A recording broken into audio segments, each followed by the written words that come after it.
Jambo, natumai mzima wa afya. Mimi niko salama na mshukuru Mwenyezi Mungu. Leo nimekuja na challenge. Challenge yenyewe inapatikana kwenye Biblia bila shaka. Na ukiweza kujibu hili swali, nitakupa zawadi ya $20. Uwe Tanzania, uwe Kongo, uwe wapi, popote pale unaponifuatilia, ukiweza hii challenge nakupa $20. Kwa hiyo nitauliza swali. Sijui kama niulize swali moja au tatu, lakini nitauliza swali mbili. Unaona? Hizo swali mbili ukijibu moja unapata $20. Ndio hivyo, ndio challenge yangu ya siku ya leo. Hiyo tu ni kama kuhamasisha watu wanaonifuatilia wasome neno la Mungu, kwa sababu neno la Mungu ndio taa ya sisi wa Kristo. Ndio taa ya sisi wa Kristo, neno la Mungu. Kwa hiyo tunapaswa kujaa neno la Mungu ndani yetu. Tunapojaa neno la Mungu ndani yetu, hata shetani hawezi kutudanganya. Shetani hawezi kudanganya kama ndani yako umejaa neno la Mungu. Shetani hakuweza kumdanganya Yesu kwa sababu ndani ya Yesu mlikuwa mmejaa neno la Mungu. Na hata shetani naye akikwambia, akitaka kuyaunda maneno yake ya uongo ili kukudanganya, utayagundua kwa sababu ndani yako umejaa neno la Mungu. Na ndio maana ni vizuri kwa Mkristo, ni vizuri kulisoma neno la Mungu. Tusiwe tu wa Kristo wa Jumapili, tusiwe tu wa Kristo wa kwenda tu kanisani. Hapana, tuwe wa Kristo ambao tunasoma neno la Mungu, tunajifunza neno la Mungu, tunaomba Mungu atufundishe neno lake. Tusiwe tu wa Kristo siku ya kwenda ndo unaona unachukua Biblia yako unaanza kusoma. No, ndugu zangu, tuchukue muda wetu wa kulisoma neno la Mungu, tuchukue muda wetu wa kumtafuta Mungu. Neno la Mungu linasema kuwa katika Yeremia 29 mstari wa 11, kama sikudanganyika, unasema kuwa mtanitafuta na mtanipata mtakaponitafuta kwa moyo wenu wote. Naona na pia kwenye kitabu kama cha sikumbuki vizuri, lakini kimesema kuwa mkaribieni Mungu nanyi atawakaribia. Au utamkaribia Mungu tu kwa kwenda kanisani, utamkaribia Mungu kwa kusoma neno lake, kwa kumtafuta. Unaposoma neno la Mungu unamtafuta Mungu. Unaposoma neno la Mungu, mtu hawezi kudanganya. Mtu akikosea au kama ni mtumishi, utajua kuwa pale mtumishi amekosea. Lakini kama wewe ulisoma neno la Mungu, mtumishi hata akosee hautajua, kwa sababu utasema kila kitu anachokisema kiko sahihi, kumbe amekosea. Naona amekosea, kuna mambo amekosea. Na ndio maana ni vizuri ndani yetu tujae neno la Mungu. Na ndio maana hatutadanganywa na watu, kwa sababu ndani yetu kumejaa neno la Mungu. Kwa hiyo nawahamasisha nyinyi mnaonifuatilia, someni neno la Mungu, mtafuteni Mungu ili mpate kumjua zaidi.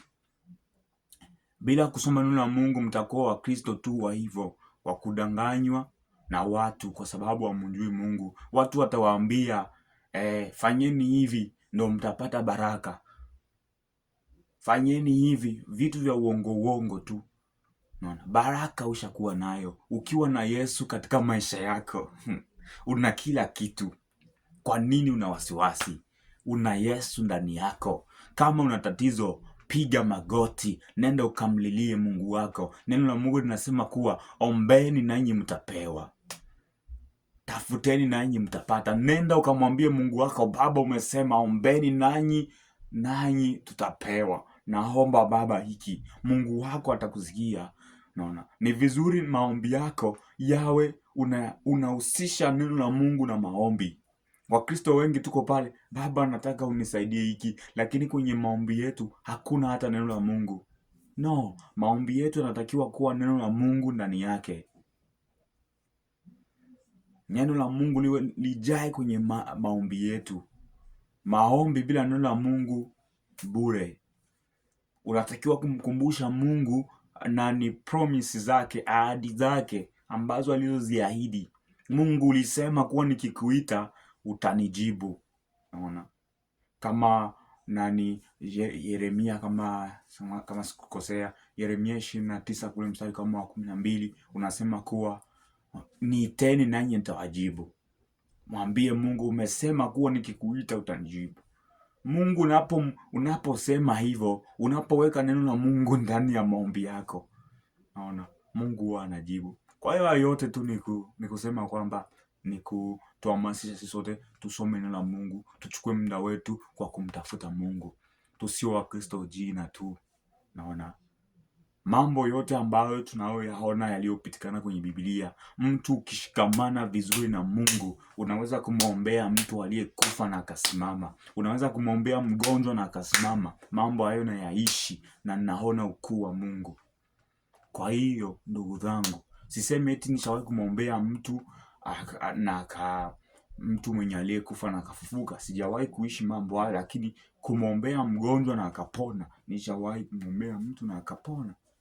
Kwa hiyo na naamini kwa imani yangu, nikimwombea mtu ambaye amekufa kwa uwezo wa nani, kwa sababu Mungu, neno la Mungu linasema kuwa yote yanawezekana kwa yule aaminiye. Naamini kuwa ninaweza nikamwombea mtu ambaye amekufa na akafufuka, Mungu akampa tena uhai. Imani. Kwa hiyo ndugu zangu, hayo yote ni kusema tu tuwe tunasoma neno la Mungu. Kwa hiyo challenge yenyewe ni hapa. Kwenye kitabu gani ndo kunapatikana sura fupi kwenye Biblia yote? Kitabu gani? Na kitabu gani kina sura nyingi? Naona hayo ni maswali mawili. Ukiweza moja kati ya hiyo, una zawadi ya $20. Kwa hiyo jibu swali hilo, andika kwenye comment hapo. Usiende kutafuta kwenye nani. Kama ujui usijibu. Naona kama ujui usijibu. Usijibu vitu vya uongo venye ujui. Kwa hiyo kama ujui sema uambiwe, ili siku nyingine ujue. Kwa hiyo nitatuma tena video ya kujibu sasa haya maswali yangu. Naona na watu ambao watashinda watakuwa watu wawili tu. Wale wenye watajibu swali hili kwa mapema na kwa usahihi. Ndio hivyo. Kitabu kipi kina sura hipi, au kwenye kitabu gani kunapatikana kuna sura fupi katika Biblia yote, na katika kitabu gani kuna sura nyingi kuliko vitabu vyote vya Biblia? Hayo ndio maswali mawili. Ukijibu haya maswali, andika jibu kwenye comment. Akisha mimi nikiona jibu yako, nitakuambia kama ni sahihi au sio sahihi. Kama ni sahihi, nitakutumia pesa zako bila shida. Ndio hivyo, ndio challenge yangu ya leo. Asante sana ndugu yangu, Mungu akubariki. Na kama ndugu yangu unasumbuliwa na shida yoyote, unaumwa, tatizo lolote lile, naomba tia mkono mahali ambapo una maumivu.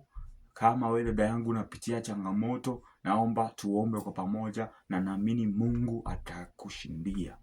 Baba mtakatifu, namwombea mtu ambaye ametia mkono wake kwenye sehemu ambako ana maumivu. Baba, umesema katika neno lako kuwa kwa jina langu mtawaponya wagonjwa, mtawawekea wagonjwa mikono na watapona.